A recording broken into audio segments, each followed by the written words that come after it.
Welcome back. So, so far we have seen the concept of database languages. So, what are the different database languages we have? And among that, we have discussed about DDL commands, and then we have seen what is meant by DML. And in DML, we have discussed about what is meant, what are the commands. So, select from where, then coming to insert into update. So this insert into update also was discussed in the previous video lecture. So let's move on further. What are the other DML languages we have? So the next DML languages, next DML command is update set where. So update set where has three different clauses included together. So name itself says updating the values or updating the data inside the table. So again, inside the table means it comes into the category of DML obviously. So let's directly go for the syntax. The syntax goes something like this. First, add the clause update. So it has to be followed by the table name and then mention set clause. Then what should be included in the set? The set carries the name of the column, and here we add the values that had to be updated inside the column. And then if we have any condition to be specified here, that we put in the where clause. So we can understand this better in this particular example. So this example goes something like this, that is, use the clause update tutorials point. So what is meant by tutorials point? Tutorials point is the name of the table, and then here will be the set, that is the second clause of update. So set carries the name of the attribute, that is author, whose name is webmaster. That means author is the new name that you want to set for this particular attribute author, and whose table name is tutorials point. And then here we are going to use the condition. What condition? Here I am going to say I want the name of the author from anonymous to the new name, that is webmaster.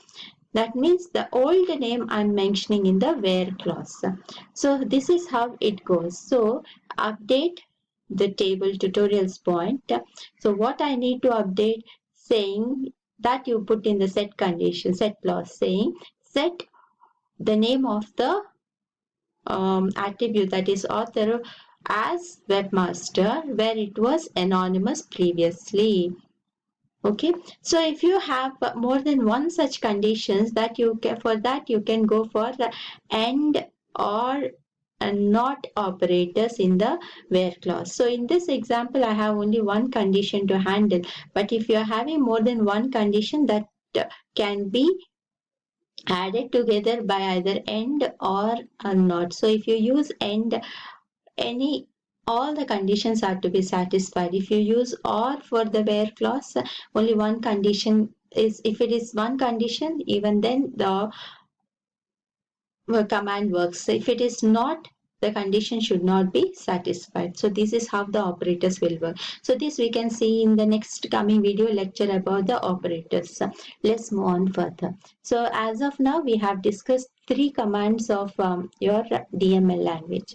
So the last one is your delete from where condition. So the syntax goes very similar to the previous one. So before that, let's try to understand what exactly this delete going to do. So we have already discussed many times the delete command is used for deleting the data inside the table. So when I've created a table, so I'll be inserting some values. So those values, if I want to delete those values, I have to go for the delete command. So what is this drop going to do then? So what is the difference between drop and delete? The first difference is drop is a DDL command which is used for deleting the data objects. So what are the different data objects?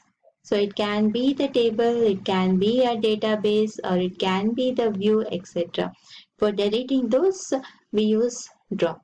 And delete is a DML command, and this is used for deleting the data or the entries made inside the table.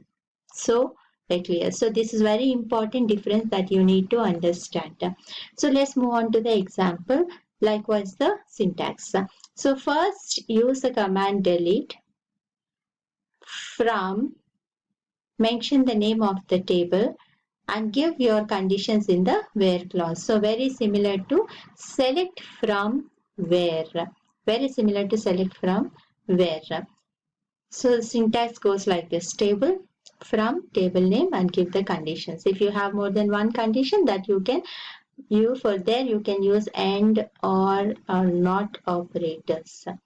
So next one is a data control language. So far we have seen DDL, now DML, and then we are stepping into DCL, that is data control language.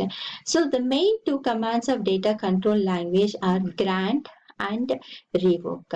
So as we have already discussed in one of my video lectures, so what is where exactly we go for data control language? So data control language is used for granting the permission for accessing your database and revoking back.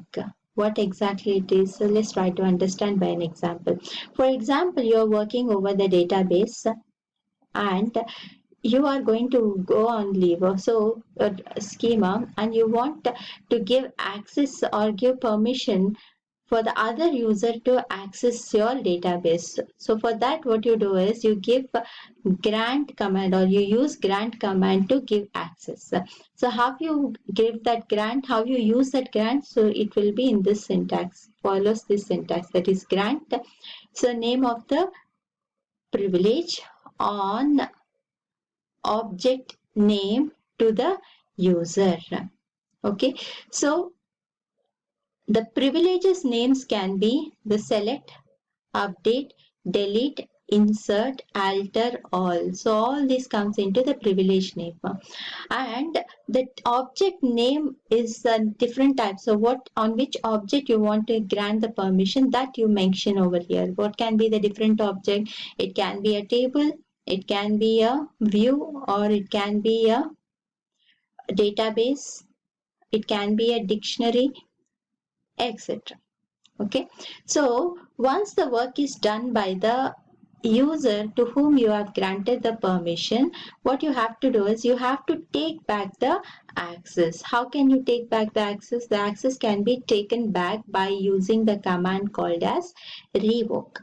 So the syntax goes something like this: revoke, revoke, privilege name. So what are the privilege names? It can be select, update, delete, insert, alter, all.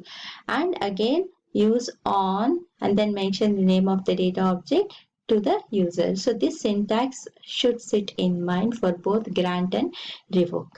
So the user is the name of the user to whom the privileges are removed over here. In the above case, that is in the grant, user is the name of the user to whom we grant the privileges.